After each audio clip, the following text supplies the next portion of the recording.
What up, Hammer fam? Welcome back to HammeredHead. We got another figure from the Geonosis arc of the Clone Wars today, the Flamethrower Clone Trooper. Just like the Undead Geonosian, I'm really psyched for this figure. Again, it was just a really good arc, and all the figures from it look really great. So the Geonosian was really fun, and this guy looks phenomenal too. He's got so many accessories in there. It's a really cool sculpt. Really sets him apart from the other clones, and I think the colors are fun. It's like a nice paint scheme, again, that we don't see really anything close to this on most other clone troopers. So excited to get him out of the box and take a closer look. Get another secret code, and yep, Sergeant Brick mail away coupon.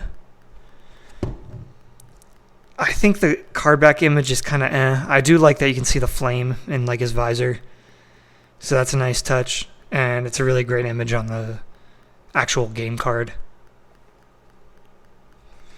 And looking at the back, just a closer look at it. Yeah, you can see Kiadi Mundi in the background. So there's kind of a lot going on here, which I like. A clone trooper uses a flamethrower to fight Geonosian drones. The trooper's squad is battling their way through a cave to reach the rest of the Republic invasion force. Their mission is to wipe out a droid factory manufacturing powerful new weapons. The clone trooper aims his flamethrower at the attacking drones to clear his path. Flame attaches to a figure. I like this little setup here. He's like, F you, I'm going to burn you. He just dropped his gun. Yeah, I was really happy to get this guy. I got a really good deal on him. And I'm pretty psyched to take him out of the box, so let's take a look. Here he is, ready to light him up. Guy looks really great. Again, outside of the box always looks so much better. And once you attach that flame effect, it really ties the whole thing together. It is very, very front heavy though, so he really just wants to lean forward. Anytime that flame thing is attached to the thrower, yeah, even on the stand, he's a little off balance. But if you're careful, you can get him to stand there. And once you take it off, there's no issues at all with the balance, which is good. So I'll just take him off the stand for a closer look. But it's a really great appearance. Again, like I said at the beginning, I don't think we really have many clones, or even stormtroopers, or anyone for that matter, in a color scheme like this. So it's great to have this type of unique experience. For such a small character on like a single arc, it's great that he was actually made into an action figure. So I'm really happy with him. There's a decent amount of detail. Looking at the head, you can really see like the different paint apps and the new sculpting they had to do for him. The backpack is kind of cool. It's a little blocky, but I like it because the way like things like this look in the Clone Wars is just blocky and animated, and I think it actually translated very well into this accessory here. He's got some decals on his shoulders. Arms are painted well. The chest piece is pretty bland, not really much going on there, but there are some minor paint apps here on like the buttons. The soft goods comma is phenomenal. It's a great color. It has like this nice yellow fringe on it, and he wears it really well. It's a great fit, so I'm really glad they included that. Then as for his legs, he has, I mean, it's plastic, but this looks more like a softer fabric material than like a standard clone armor. So that's interesting. I like that his knees are painted yellow too, and then the boots have some nice sculpting to them too.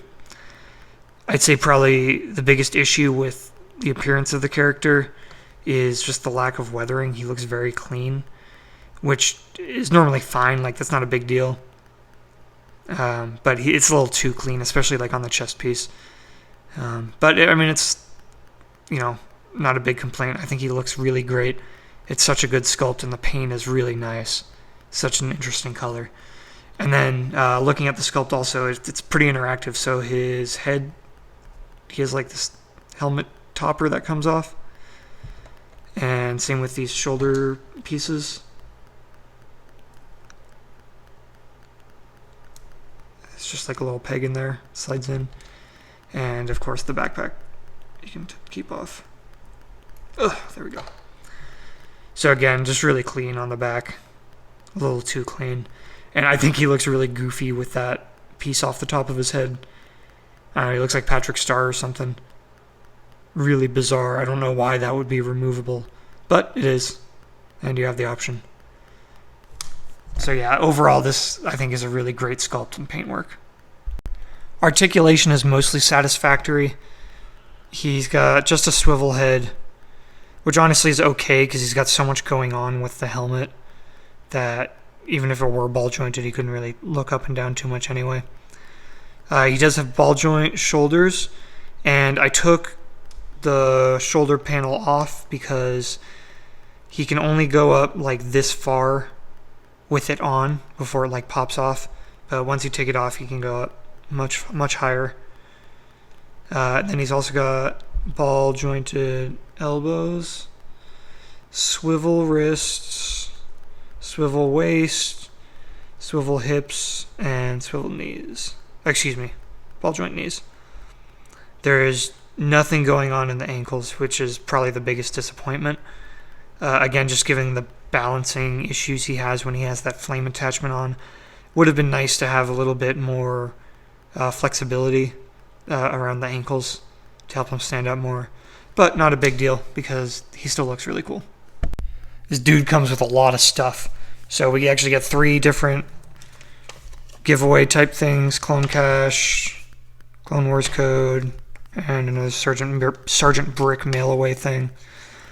None of it's relevant anymore. Doesn't work, but always fun to see that as like a little piece of Star Wars history. You get the game stuff, so the normal die, and the card. So expanded version of the picture on the back, which again I really like. It's awesome on here. You can see all 3 of them plus Ki-Adi-Mundi. This is a really great shot they went with. We can just slide that right into the stand. See his power-ups. That's always fun.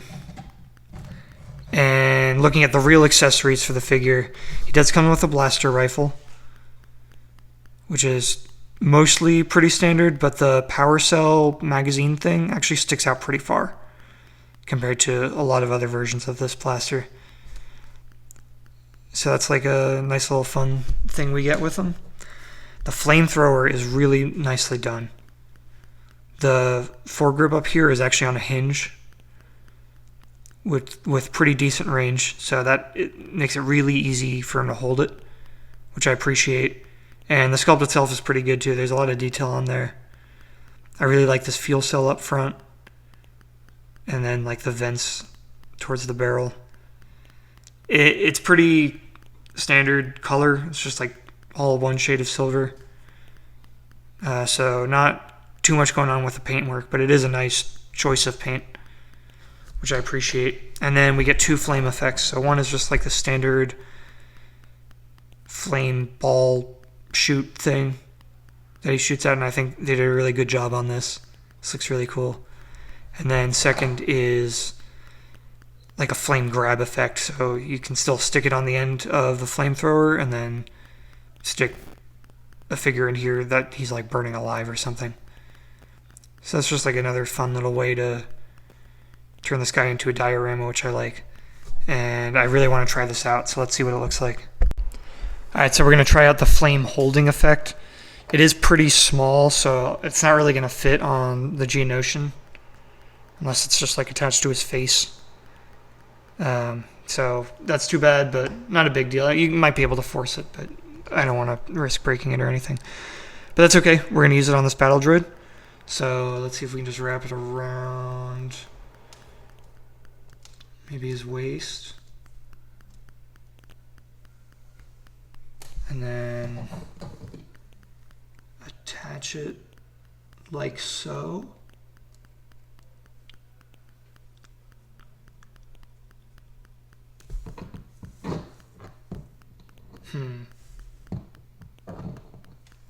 Maybe we need to stand.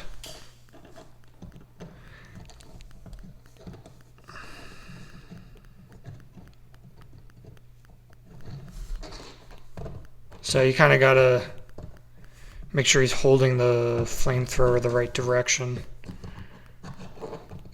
but once you get it, it looks good. Ah!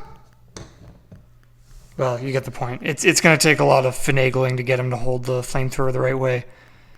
But it looks cool. If you have a diorama and you want to spend the time to get this set up, I think it's actually a pretty nice effect.